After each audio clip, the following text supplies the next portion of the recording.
지난달에 처약급여와 시범사업이라고 반값 한약 어쩌고 하는 홍보를 들어보셨을지 모르겠습니다.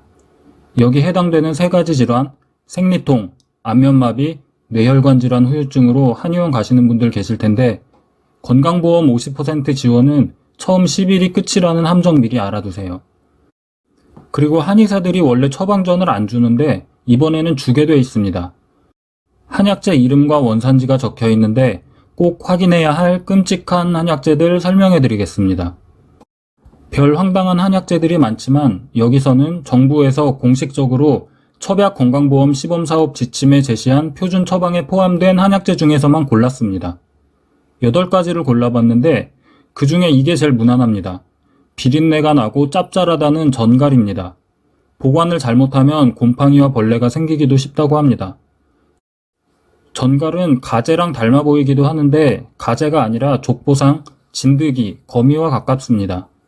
중국에서는 전갈을 튀겨 먹는다고 하는데 저는 별로 좋지 않네요. 두 번째로 자충은 번데기를 좀 닮아 보이는데 번데기와는 상관이 없고 바퀴벌레와 가까운 바퀴과의 곤충입니다. 바퀴벌레나 이거나 효능은 차이가 없을 것 같습니다. 한의사들은 회식하다가 음식에서 바퀴벌레가 나오면 이게 어디에 좋고 어떤 체질에 맞다고 설명을 하면서 잘 맞는 사람을 찾아서 먹으라고 주는지 궁금합니다.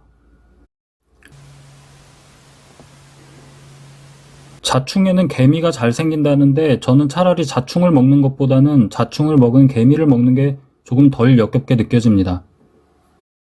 세 번째로 오령쥐는 날쥐, 날다람쥐의 똥입니다. 날쥐가 자기 똥을 사람들이 약으로 먹는다는 소식을 들으면 정말 어이가 없겠네요. 어떤 한의사들은 사양 고양이 똥에서 나온 루아 커피도 먹지 않느냐 반발하는데 그건 똥으로 나온 커피 열매를 이용하는 것이지 똥 전체를 다려 먹는 게 아니죠.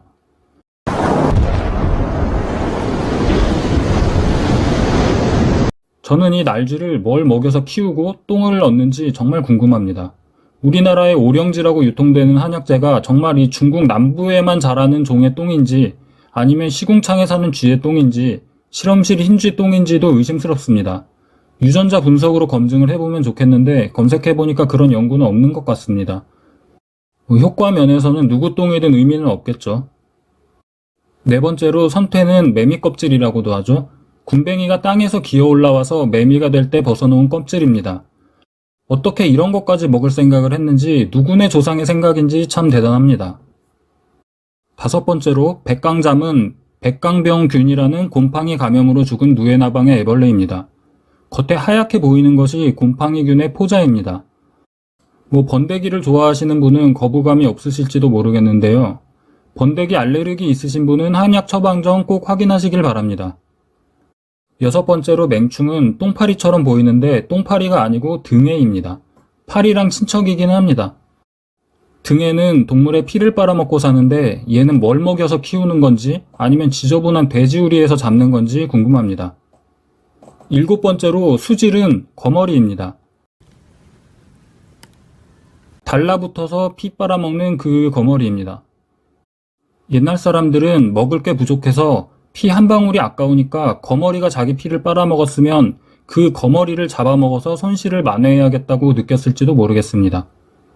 마지막 여덟 번째, 지룡. 이름이 굉장히 멋있습니다. 땅의 용이라는 지룡은 지렁이입니다. 얘들은 뭘 먹여서 키웠는지 올해 초에 중금속 검출돼서 4개 업체에서 생산한 지룡이 회수 조치가 내려졌습니다. 그런데 보시면 제조일자가 2018년이에요. 2018년에 생산된 한약재를 2020년에 회수 조치를 내리면 이미 환자들이 다 먹어서 의미가 없을 것 같습니다. 한의사들이 한약재는 GMP 제도 때문에 안전하다고 거짓말을 하는데 GMP 한약재들도 이렇게 나중에 검사해서 회수 명령 떨어지는 게 비일비재합니다. 옛날에 제대로 못 먹던 환자들은 이렇게 이상한 것들이라도 잡아먹으면 단백질이나 부족했던 원소가 보충돼서 증상이 좀 개선이 됐을지도 모릅니다. 그런데 우리가 21세기에 이런 미개한 행위를 계속 따라하는 게 한의사들 돈 벌어주는 것 말고 무슨 의미가 있나 모르겠습니다. 그리고 앞에 한약재 설명 보면 벌레가 잘 생긴다는 이야기들이 나오는데 이게 무시할 이야기가 아닙니다. 한의사들 비밀 카페에 올라온 글인데 침구실에서 누런 애벌레가 떨어지길래 무슨 영문인가 추적해봤더니 약재 보관실의 한약재에서 100마리가 꿈틀거리고 있었다고 합니다.